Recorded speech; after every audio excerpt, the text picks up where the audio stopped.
अंबाला में आज परिवहन मंत्री असीम गोयल ने अपने चुनावी कार्यालय का हवन करके शुभारंभ किया। इस दौरान भारी संख्या में पार्टी के कार्यकर्ता मौजूद रहे।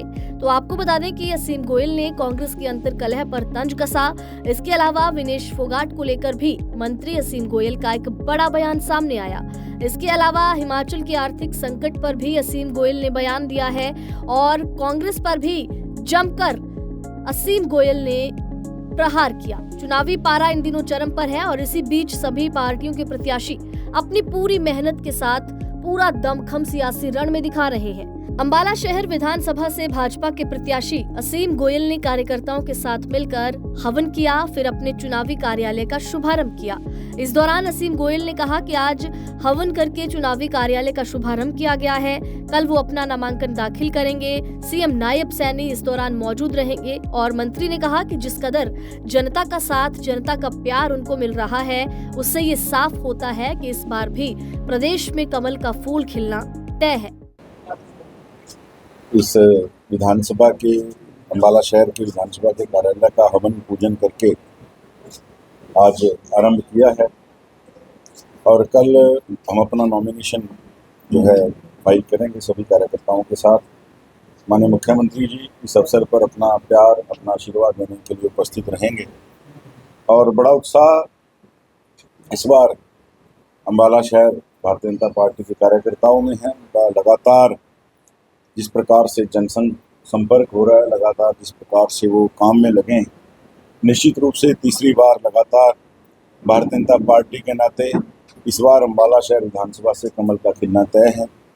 और जो 10 साल के डबल इंजन की सरकार के अच्छे कार्य हैं, जो नीतियां हैं, चाहे वो किसी भी नाते रही हों, हर वर्ग उनसे कहीं ना कहीं लाभान्वित हुआ है।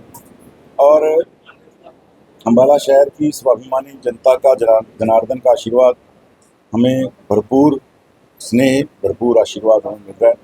हम 100% विजयी होकर 8 अक्टूबर को जब रिजल्ट आएगा, ये अंबाला शहर भारतीय जनता पार्टी की सीट जो है, इसको हम दोबारा परचम फहराकर जो है कमल का फूल खिला।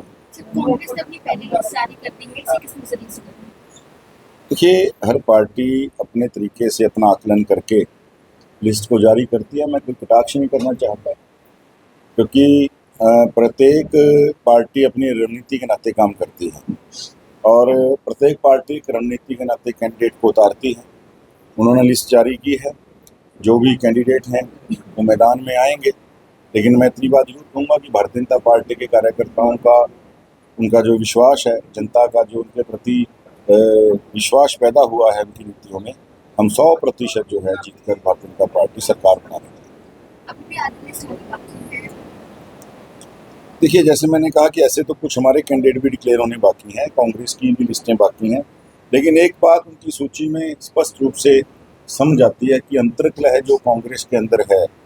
पहली सूची के अंदर जिस प्रकार से उन्होंने केवल सिटिंग विधायकों की 2-4 सीटें और डिक्लेयर की हैं, जैसे मैंने कहा उनका इंटरनल मामला, लेकिन अंतर्कलह और दबाव इस सूची के अंदर साफ दिखाई देता है कि कांग्रेस जो है बहुत दबाव के अंदर इस सूची को जो है जारी किया और आगे भी दबाव उनके ऊपर रहने वाला है।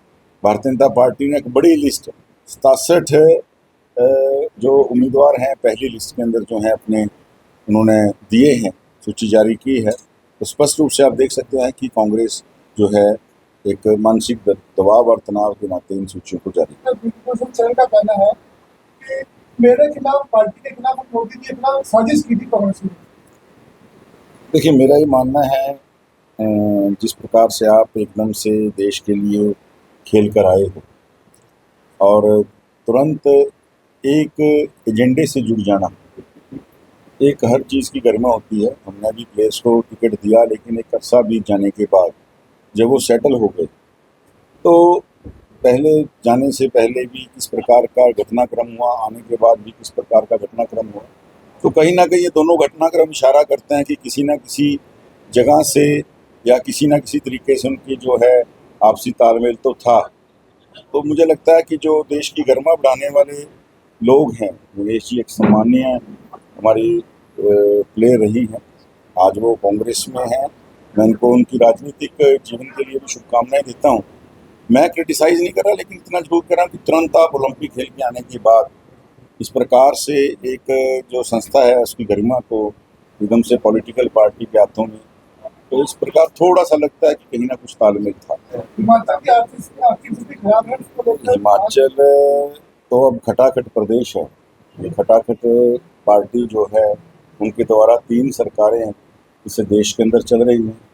जिस प्रकार से वो खटाखट झूठ बोल के सत्ता में आए, इन प्रदेशों को खटाखट वो सफाचट करने वाले हैं और फटाफट जाने वाले हैं, क्योंकि इन लोगों का एजेंडा केवल सत्ता प्राप्ति है। ये टिकाव की राजनीति नहीं करते, ना ये आर्थिक टिकाव दे सकते हैं, ना ये। आप देखिए हिमाचल के मुख्यमंत्री को खुद कहना पड़ा कि हमारे पास अभी तनख्वाह के पैसे नहीं, और ये किस और इशारा करता है। कर्नाटक को अपने नेचुरल रिसोर्सेज के लिए दुहाई देनी पड़ रही है कि हम उनका इस्तेमाल करेंगे, दोहन शुरू करेंगे, और तेलंगाना भी उसी रास्ते के ऊपर है। मैं तो इतनी बात जरूर कहना चाहूँगा कि जिस प्रकार से आप सत्ता प्राप्त करने के लिए ये खटाखट जैसे शॉर्टकट इस्तेमाल करते हो, आज पंजाब के अंदर की आर्थिक स्थिति क्या है, तो ये सब चीज़ें जनता जनार्दन को समझनी चाहिए कि राजनीति के अंदर पार्टियों का जो शॉर्टकट है वो कभी भी प्रदेश को बचा नहीं सकता। और आज वो किस प्रकार से हिमाचल तो पहले भी यही था, भांग की खेती अगर होनी होती, लीगलाइज करनी होती तो पहले क्यों नहीं की, पहले इनकी भी सरकारें रही हैं। लेकिन ये बात कह के कि आर्थिक स्थिति कमज़ोर हो गई है इसलिए हम भांग की खेती जो है करना शुरू करना चाहते हैं, तो आप समझ ही सकते हैं कि किस प्रकार से इन्होंने प्रदेश को बर्बाद करने का काम किया। देखिए बहुत बड़ा परिवार है भारतीय जनता पार्टी का परिवार। इन 10 सालों के अंदर बहुत बड़ा हुआ है, बहुत से साथी दूसरी विचारधाराओं से भी आए, हमारा एक पुराना भी कैडर है।